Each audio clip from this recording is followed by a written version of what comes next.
don't have to lie.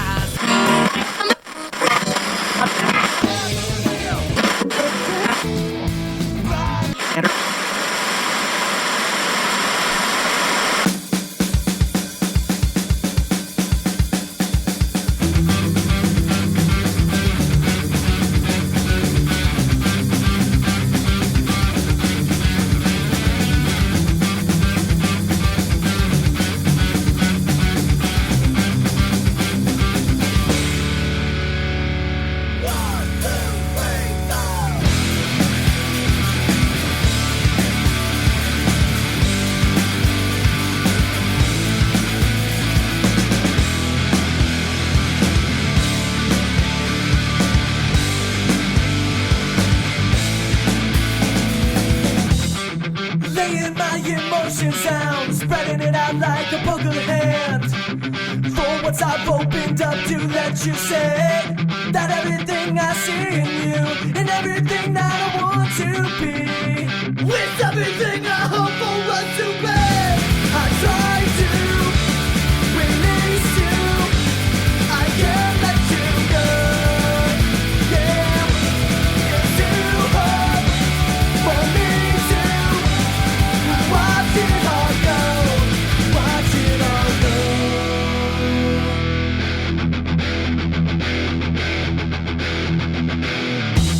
Sometimes we hurt, sometimes we cry, sometimes we can't stop our falling. This time we'll learn, this time we'll try, this time it's you I'm calling. And I try to release you, and I can't let you go.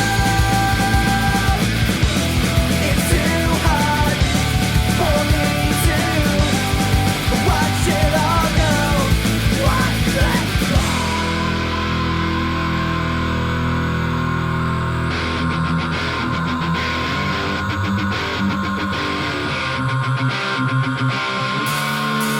Yeah, yeah.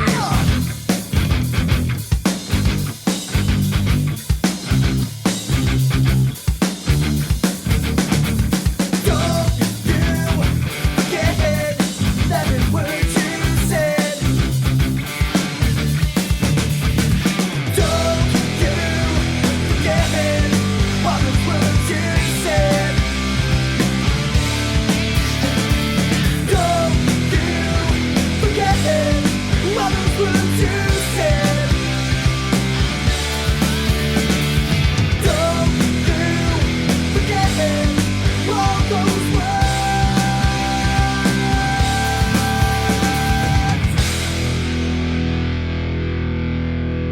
Welcome to the Taking the Lead Media Podcast, broadcasting from the island of Oahu. My name is Onofre, and welcome to episode 155.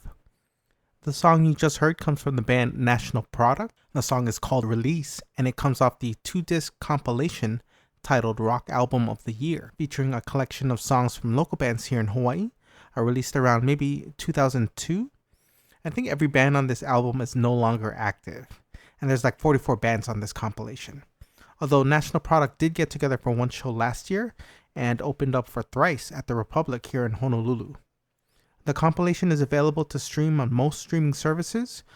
Rock Album of the Year 2001 to 2002 was released through Hawaiian Express, a local label here in Hawaii, and I think it was an album made for Jason Miller's son. I think he's the baby featured on the cover art. So Jason Miller is the founder and label head of Hawaiian Express, and he's a guest on today's show. Jason Miller runs Hawaiian Express, started it in 1995 as a means to support local musicians here in Hawaii. It was my outlet to the local scene here, as I didn't really go to shows. Jason also runs 808shows.com and co-runs the Sailor Jerry Festival with Josh 86 of Black Square, 86 List, and The Pressure. We talk a little bit about that on the episode. So Hawaiian Express turned 25 this year. I compiled a list of 25 questions for Jason. We talk about local bands, the label, and his ideal plate lunch. You know, the important stuff. I also mix in music he has helped release these past 25 years. Do check out the show notes for the playlist, links, and timestamps. So Hawaiian Express has released some of my favorite records and compilations. You can pick up physical merch through his website, Hawaiian Express. That's HWNEXP.com. Lots of different kinds of merch, vinyl, cassette, CD, shirts, lots of goodies to check out. Look for 808 shows on YouTube, lots of concert and local show footage of touring bands coming through Hawaii, local bands, and even footage from a lot of mainland shows. So before I get to my conversation with Jason, here are some social media drops. Be sure to check out this podcast website, takingtheleadmedia.com. Check out the site for past episodes, links to respective bands in today's episode, timestamps, and the occasional album review. The podcast is also on YouTube. Search Taking the Lead Media, and on Tumblr at oneshotsideshow.tumblr.com. Do check out the podcast on iTunes if you haven't already, and hit that subscribe button too. If you got time to spare, please do leave a review and star rating for the show. Help the podcast climb the charts and suggest any improvements with the show. Do recommend the show to a friend. They may just find their new favorite band on a future episode. Hit me up on Twitter at TTLM Podcast. Love the interactions on there. Please send love, hate, comments, questions, music submissions, recommendations, and any other general correspondence to my email, takingtheleadmedia@gmail.com. Also, too, there are two versions of this podcast. The one you're listening to right now features music mixed in with the partial cut of my conversation with Jason. To listen to the full conversation with no music in between, you have to stream it on this podcast website, takingtheleadmedia.com. Up next, I'll be playing a track from the Quintessentials. The song comes off of the latest compilation from Hawaiian Express, titled 25 Songs from 25 Years. The song is also available on the last Quintessentials album, The Satanic Rites of the Quintessentials. The song is titled I Don't Want to Be a Brady. Please do stick around after the song for my conversation with Jason. Thank you again to Jason Miller for your time and for being a guest on the show. Cheers to you and 25 more years of Hawaiian Express. My name is Onofre, and I'll be signing off until the next Taking the Lead Media podcast. Stay safe, stay healthy, and have a safe and wonderful Thanksgiving. Thanks for listening.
So first question, Jason, are you a mac salad guy or extra scoop rice? I'm fully extra scoop of rice. No way. Oh, okay. Yeah. I'm big on mayonnaise, that's why. So. Oh, okay. No mayonnaise? Yeah. Going to my athletic days, my coach said it's not a good idea, so I just cut it out as much as I can. Oh, okay. I feel like, though, it's not just mayonnaise and macaroni. There's a secret ingredient somewhere. somewhere in there. Yeah. I feel like Yummy's, though, got the best mac salad on the island. I'll have to take your word for it, because I like I said, really reduce as much as possible. with spicy ahi poke, I'll do mayonnaise on that. Oh, okay, right, for sure. I actually have a friend. We went to Zippy's one time, and he got the like the fried chicken plate. But instead of extra scoop rice, he asked for extra scoop mac salad. And I was like, Oh yeah. oh dear. I was like, no, what's wrong with you, man? I like the comp that you released this year. 25 years, 25 songs. Yeah, okay. How'd you go about with picking the list for that? Well, that was really tough, because it's over 160 albums that I've either created or at least planned to create. Because there's a few that didn't actually come to life, but I just started in my house. I keep a shelf with one copy of everything I've helped create, and so I just started by looking at the shelf, and pulling out stuff that I thought for sure should be on it or whatever. And obviously I came up with more than 25, and I had to work backwards. So then it really started to come down to, since it has been such a long time frame, I tried to figure out who I could still get a hold of, and work it that way. And then, because I have lost touch with some of the artists, and yeah, at that point, just sort of came together on its own, if you will. But that was really the what I did, is just pull all the stuff that I thought should be on it, and then talk to the people that were part of it, and see what came about. Because I think I pretty much own every comp you've released. I want to say Oh, yes. nice. Yes, I have a copy. I think there's ones where I had to buy two, or a second nice. copy because I lost the other one, right? But Yeah. I liked how, because you tend to put the same tracks. So this time around, you put Next Week Thursday, Mr. Orange Undercover. Oh, right. I love that song. Yeah. Chocolate, Unit 101. So I was like, oh, that's the jam. I liked how you mixed it up this time around. Yeah, there was some conscious effort there too, because you're right. I didn't always notice at the time, but there have been some duplicates, maybe even triplicates on some of the comps, and sometimes that's because that's the band's favorite song or the one they feel represents them best, and that's the kind of the idea of a comp, is to just give a sample and then someone can go and research the band's full length or whatnot. So that's how come that came about a lot of times. But yeah, this time we definitely tried to mix it up. Like, yeah, because I already picked up the album, so I'm like, all right, what's he gonna do this time around? Well, thank you. Yeah, right on. So I noticed. So here's a fanboy question. All right. So Power Pellets, Into the Bright Sunlight. So it's cataloged as number 1, right?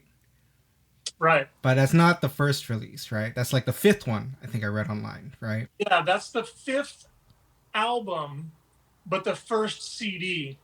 Oh, okay. And the band designed that cover themselves, and so there was just a bit of a miscommunication, I think, and that's why that came about. Is that we had discussed that it was the first CD, but it wasn't the first album. I had 4 cassette tapes before that, so I consider it 005, but it's mislabeled 001, and as far as my opinion goes. Oh, okay. Well, can you name the first 4 releases then? The first 2 for sure were Grapefruit cassette tapes. And then beyond that, I would have to think that maybe the tweaked live at K2H cassette tape. Wow. Okay. Yeah, I'm not 100% sure. The blue cover comp tape, right? That came out after then, right? Or later. Yeah, I think, and then the yellow was second. But yeah, and the reason being is that I was going on tour with Grapefruit, and that's why I know for sure it was 2 Grapefruit tapes. And then it was also a tweak tape. Gosh, I'm kind of curious. I might have to go look it up. Sweet. So I know, or I read, it's probably on your website, you wrote those bits of trivia. I love those, by the way. I just love Nice. learning behind the stuff, things we wouldn't know as, consumers buying these tapes, right? For like, the first blue cassette tape, I think it was mentioned that the Pettyfords was the last minute addition on that one, right? I want to say the first version of Dreamboat, right?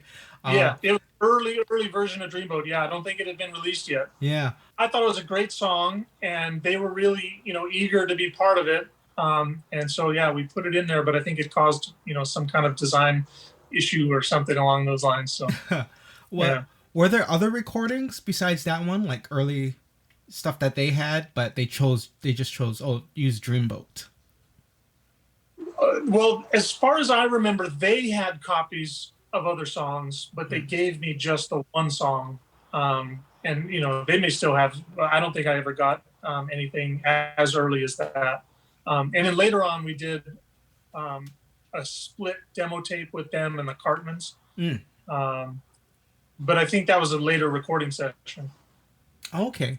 Did I miss out on that one? No. All right. Oh, okay. Well, for the longest time, it was cassette only. I don't think I've ever... I've converted it to CD, but I don't think I've ever made it for sale. Okay. Yeah, you should be able to find the Pettyfords split on streaming services. Oh, okay. Okay. Right on. Yeah.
The Punkwatch compilation. So I think there was Punkwatch and the Real World or Punk World, right? The yellow cover and then the orange cover. I think my favorite of the two was the orange cover. The Punkwatch was an orange cover from Kinko's. If people remember Kinko's, now it's FedEx Office or something. But then both of those got full color covers also.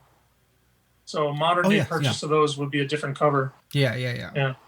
That was my introduction to a lot of new bands, more new bands. So I really liked that part. So there was National Product, Mr. Orange, that original version of She Knows Karate.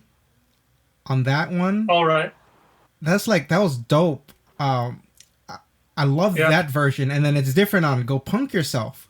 So I'm like, oh, okay. But I did like the quality of it. Like, I was just going to say, the original version is a lot more raw, and I think that one was recorded on Maui, but then Go Punk Yourself, they recorded here on Oahu because they'd moved over by then. Did they have any other recordings too? Like, was that the one they just gave you, like, use this one?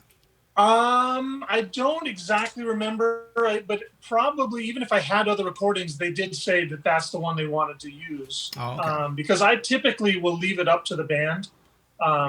Unless I have a real strong opinion, I'll usually leave it up to them because, like I said, the idea of the compilations were just like you said, were to introduce people to the bands So I really wanted to be what they felt was a good introduction, of themselves. So I try to be real flexible around which track gets included. Again, unless I have some real strong opinion or reason, but yeah, I don't remember if they gave me other ones to choose from or not, just because it was so long ago. Yeah. That was, I think that Punk World one was like the 14th thing I put out, or no, 30th. Yeah, it was the 30th. 14th was the Comp 1. Oh, I just was giving them numbers at one point. Comp 1, 2, 3, and 4. Yeah. Just had numbers. That started as 14 was the start of that series, but yeah, what I do remember is that first recording on Punkwatch was from when they were still a Maui band. Oh, wow. Okay. Right on. They had an original drummer?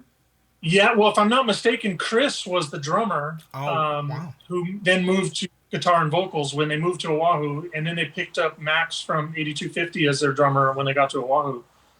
But I think that recording has got Chris on drums, not guitar. Oh, wow. Oh, cool, man. Yeah, they were still a three-piece, but one member stayed on Maui, and the other two, Jamie and Chris, moved here and picked up Max. Nice. And then the three of them in San Diego for a long time. Yeah. They were active in San Diego for quite. The White Album was such a leap in a whole new direction. They're more like rock based. I mean, it wasn't as, I guess, punky, right? But I still dug it. I loved it. Like, I love that album too. Yeah, right. It did incorporate, a lot of change in the band, and that included them all going to San Diego. That was all recorded in California. Nice. Did you hear their other projects after that, post Mr. Orange? Some of it, yeah, but they've kind of come and gone from some bands, so it's hard for me to been able to keep up with, what projects are still active and things like that. And then they've moved around a bit too. Yeah. One band that comes to mind that Chris was in for a while, he's not in anymore. Slipjack. Oh, Slipjack. It's all one word, Slipjack. He's not in that band anymore, but he was, and they're pretty solid. Nice.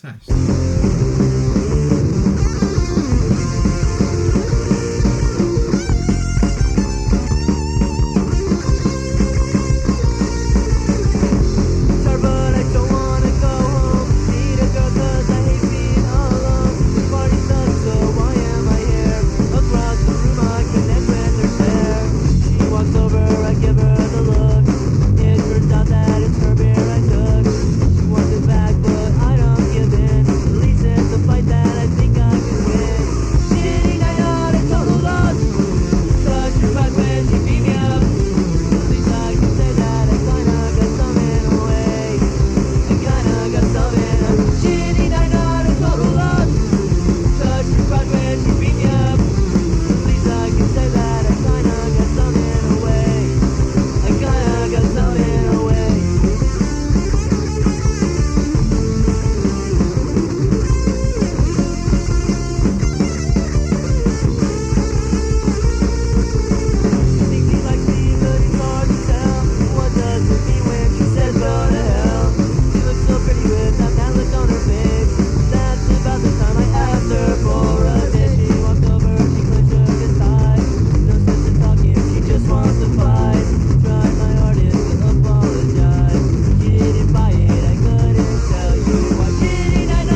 one of my favorite releases from Hawaiian Express. I really loved the split between Pellets and Raymonds, where they covered each other's songs.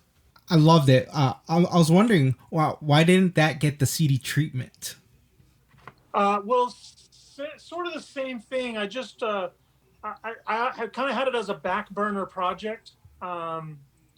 But because of COVID and all the free time that everyone's been given, I was able to convert it to CD. I had to create a cover and things like that. And I didn't have the original art files for that or the Cartman's Pettyfords split and things like that. So I had to work around that, but I finally gotten it done. But what I haven't done is make it available for sale or anything. But it can be downloaded from streaming services or just listened to or whatever. But that was the main reason, is that the art files had gotten lost. And I always had some kind of excuse or lazy or, was raising kids and things like that I never got around to it. But this year I did. But the step that remains is for me to actually print up some copies and then list them for sale if people want hard copies. But at least digital is available now. Nice. I have the tape somewhere. Oh, cool. Yeah. So I really like that one just because so I had the Raymonds, the Outcome the Wombats. I couldn't get into it because I think it was mostly just the quality of the recording. Yeah. So I couldn't understand it. And then when I heard the Pellets do their cover of Heartbreak, I was like, okay, yeah, that's the jam. And then after that, I could listen to the Raymonds after because I knew what they were saying now. So yeah, you're right though. It is a bit of a rough recording, but it's all they got around to, so it's better than nothing in my opinion. Yeah, and I noticed too that with my my cassette player at the time, like if I hit pause like slightly, it would speed the tape up, and it would actually make it clearer for whatever odd reason. Wow. Yeah. Yeah. So I'd have to do that every time I listen to it. So.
so that Unit 101 album, right? So that Yes. went through like 3 different covers, and I think it settled on that Yeah. one green cover. Yeah. I love that album too. And it was just a fresh recording, right?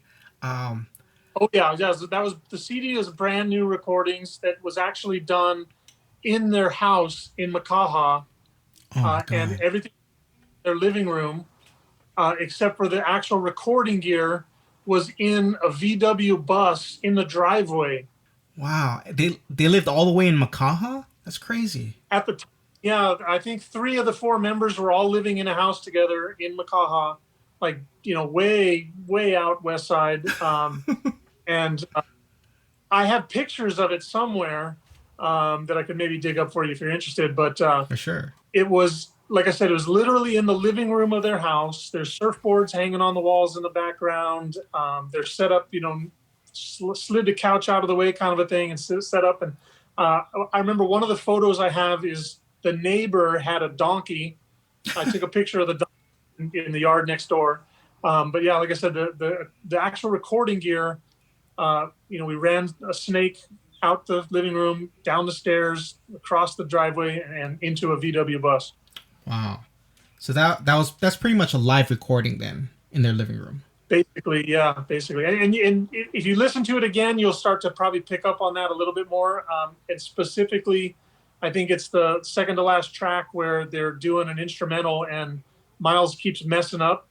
Oh, okay. But it just sounded really cool to us. We let the tape run basically, and then when we got it done, we kept it that way, and you can hear them screaming at him. Not a bad way, but like cheering him on, I guess is a better way to say it. Yeah.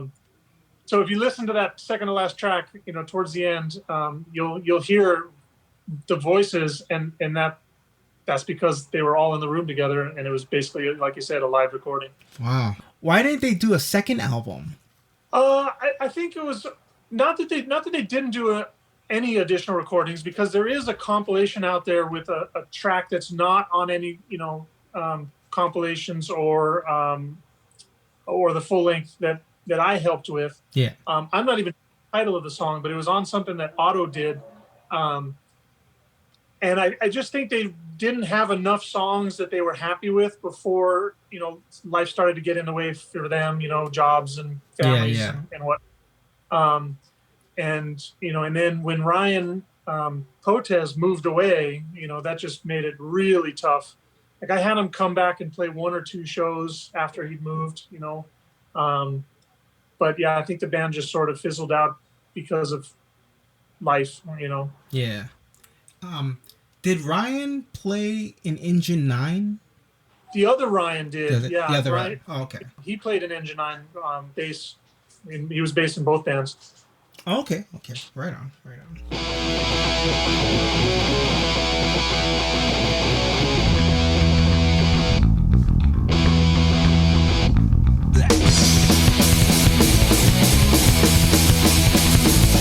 Make now so I can fight with you.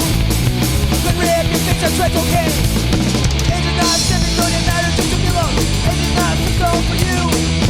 Engine 9, 7, don't it matter, just a kilo. Engine 9, it's going for you.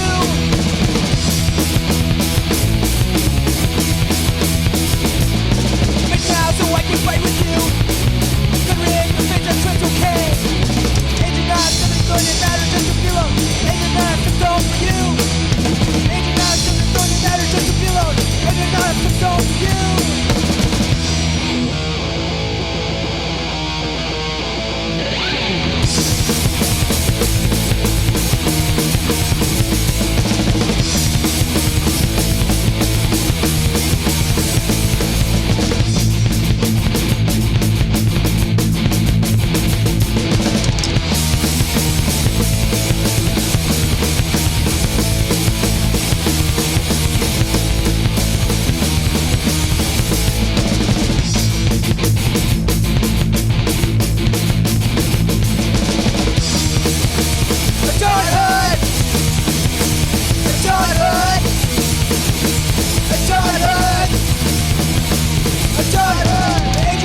liked how you did the re-release of Numbskulls, Songs of Yesterday. I think that was cool. Yeah, that was 2012. one of my favorites. That sounds about right, but I'd have to research. I don't know. Did you go to the that CD release show?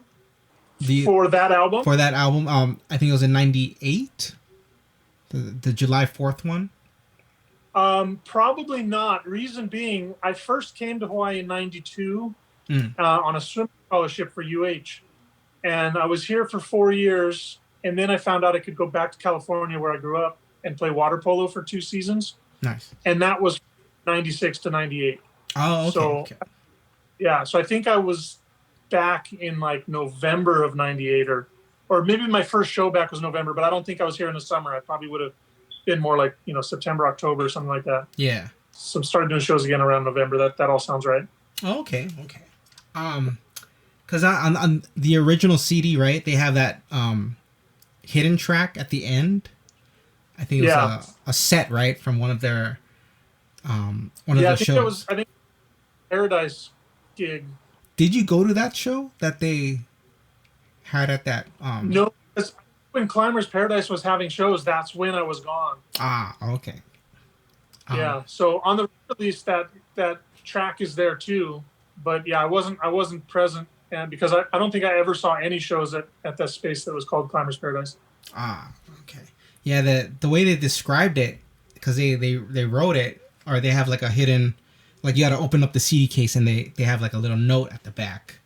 Yeah. And they described the show, and they said there was like a huge rainstorm, but the bands kept playing. Like it just sounded like a mess, but it would have been a fun show. Yeah, I've seen some videos from that place, and it definitely seemed like it was, still kind of wild times. A lot of the audiences now have mellowed out a lot, right? But yeah, it wouldn't surprise me if they just kept going.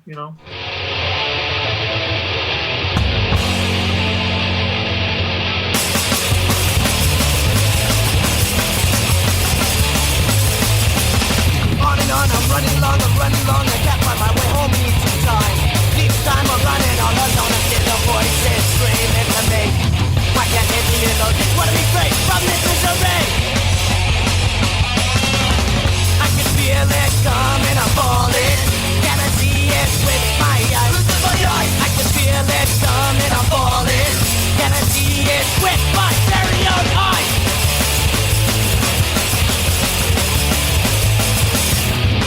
The time to be by myself, I can see all the gear calling to me, and my favorite little voice is screaming to me.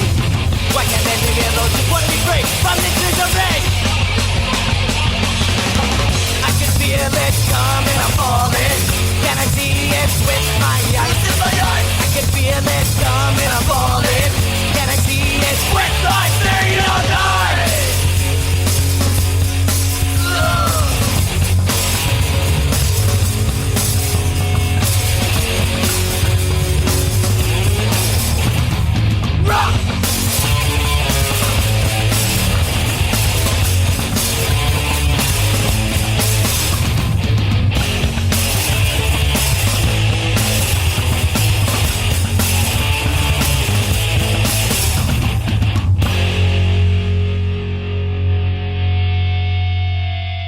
So there were like a few releases that you would put on your website, and then like it would say unavailable. I guess you just probably didn't get to releasing an actual, like an official release.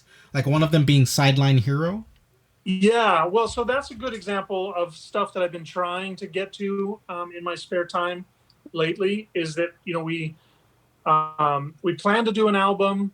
I have probably 4 or 5 different CDs with songs of theirs on it, but we've never found time for was deciding which tracks go on an album, what order are they in, what is the cover art going to look like, and stuff like that.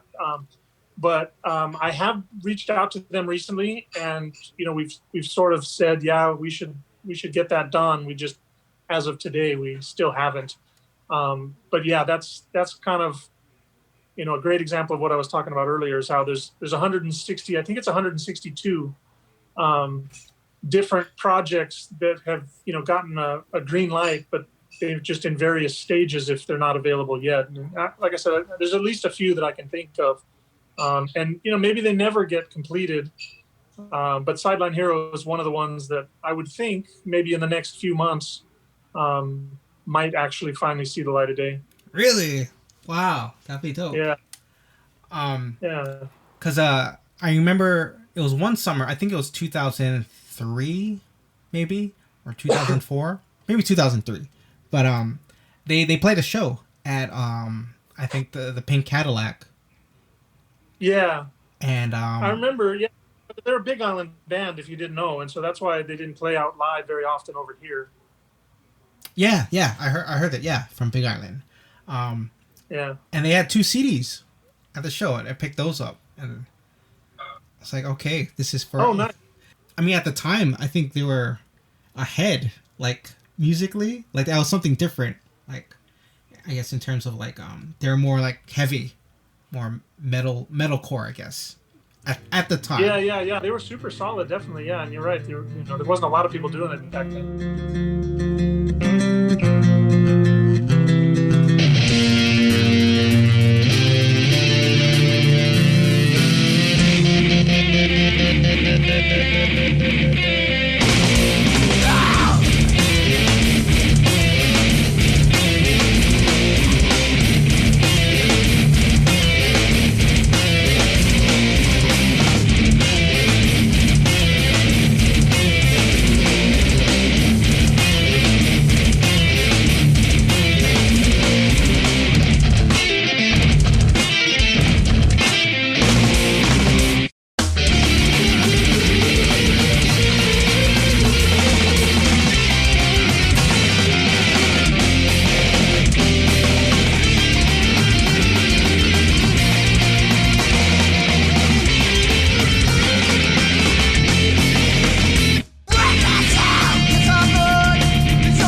comps that you've released, what was your, I guess, what was your personal favorite? Oh man, that's tough. Only because I tend to wait until I got a bunch of songs that I'm excited about sharing, So every time I put a new one out, I feel like, oh, that was the best one I've done, but, maybe, maybe just the fact that I did those 2 cassette tape versions, those might just be my favorite because everything was still new. And, half of what I started doing was because someone either challenged me or asked a question. They didn't know how to do certain things. And I would like the challenge, or I'd want to research it and see if it was something I could pull off. And so those early days were a lot of fun just because I was making it up, Yeah.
Where do you see Hawaiian Express in 5 years?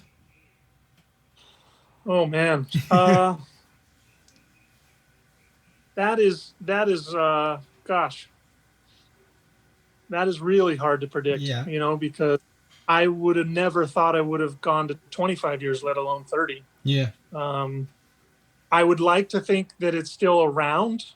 I would like to think that if I'm inspired to do something, whatever project or type of project that I will, because I've been saying for 25 years now that as long as it's fun and I enjoy it, I'll keep doing it. And regardless of whether anybody cares or the main thing for me is that if I feel like I'm doing something good, or if I'm just simply enjoying it for myself, then I will, and I've long felt like a bit of an archivist, in terms of the music scene here. So I'd like to still contribute to that, or, preserve it. But who knows? I mean, I don't know if I'll still be doing live shows. I've done a lot less lately just because the industry has changed so much. It's not as easy to get people out to Hawaii to begin with, let alone pay all the bills if they do come. Yeah. And many times over, I've lost thousands of dollars. So you're essentially gambling when you promote a show. That starts to get old. No. So, and then the times where there is money to pass around, I try to take care of everybody, and, more so than myself. So it's not like I catch up to, when there's a negative, the positives don't always balance it out. But sometimes, show does really well and there's enough to go around, that helps. But yeah, hard to say if I'll still be doing it, or even if I'll be in Hawaii, to be totally honest, because things here are getting, kind of stretched thin, I'd say, in terms of resources and you know, shortage of housing. I'm in the middle of a move right now, you know, so Yeah. things things could take a, you know, a wild turn, or maybe there's a COVID 2.0, you know, or I sure hope not, but yeah, I don't know, hard to say. Yeah. But Oh, but that's okay. what I'd like to do, keep it going in some form or fashion. Yeah, for sure. I mean, that being that archivist, that sounds, yeah. You hold these recordings. You're very important. And I feel bad too because you know, 3 days ago I could have just reached over when we were talking about the first 4 albums. I could have just reached over and told you what they were, but I've already put you know, they're ready to be shipped. I don't know where the box is, so. Oh, okay. Okay. Right on. but I have tons of stuff that people have given me, or you know, that I've bought, you know, at a show or at a store or whatever. Just I like to try to have at least one of everything if I can. Nice. Yeah, because I gotta say, yeah, all your releases were my link to the local scene here. Because I didn't go to shows throughout high school, like, and that's just because I didn't know where a lot of the venues were. Like I knew, like I wish the flyers would have put the address on it, and I had no idea that I think it was at 1739 or like I didn't know that was the address. Right. Where, but they would always refer it to that's the venues at 1739. So like, where is that? If someone would have just put Kalakaua Avenue. Right. Yeah. Okay, Well, I'm there. guilty of that. I tried my best to put, you know, valuable information, at least a website or something. You know, but I'm probably guilty of that too. I know, looking back on a lot of stuff too, I didn't always put the year. I wish I had, but I have some pretty good notes, so I usually can figure out what year something was if I'm not, you know, if it's not on the flyer. But yeah, venues came and went so often too that there's probably many flyers that didn't have valuable information. And then they would have nicknames, you know, like 1739 I don't think actually was the name originally. I don't remember what it was called, but it was also the address. So eventually everyone just kept calling it 1739, like Anna's, you know, Anna Bananas and now Anna Hawaiians or whatever. Most people just still call it Anna's, but you look that up in Google, you might not find it, right? But Yeah. 1739 was like that, and then I think they did just start calling it 1739 because that was its long-running nickname. Right. And then what was it Nimitz Hall, aka World Cafe, I think. Yeah, Nimitz Hall, After Dark, World Cafe, and I think there's one other. Volcanoes. No. The Groove. Oh, the Groove. I said now it's just a warehouse. Oh, really? Damn. Yeah. Oh, okay. Oh, that's too bad. Oh, yeah. Well, yeah, like a lot of the shows I always got to go to. It's always a bar gig, so the usual spots I go. It's in it's on Hotel Street, right? Like Oh well, if it's Hotel Street, then there's Manifest, there's Downbeat, Downbeat Next Door. Yeah. Okay. Yeah, it was Downbeat. Yeah, Downbeat is the usual spot I'd go to. Nice. And then before that wasn't the one in Waikiki, right? That first, the punk once a month punk shows. Yeah, that was at Tsunamis. Yes. Yeah, that was a nice place to go to. Yeah, until they tore it down. Yeah. They plan to. Oh, yeah. That sucks. That's a bummer. I think the last show I went to, Knumbskulls played there, and oh wow, that's going back a while. Yeah. Like they had their new, like I want to say like new sound. Like they kind of redid a lot of the old stuff. And it's it was some of the same songs but with a new format. Yeah, I know what you mean. Yeah, for sure. Well, cool, man. Jason, thank you. I think I got through my 25. Oh, cool. Seemed to go by pretty quick. Yeah, for sure. Well, thank you, man. I appreciate all you do, man. I've just been a big fan of the label for a while now. Appreciate that, you know, because it is hard to do what I do without some level of support. So I'm very grateful, and it sounds like you've been through it for a while. So double thank you for that. And if you think of anything else you're curious about, just hit me up. You know, it is hard to kind of find a format to tell all the stories, and I'm sure I've got others. But yeah, this was fun. Thanks for having me. Well, thank you, man. Thank you again, and have a good rest of your day. Appreciate it, man. Yep.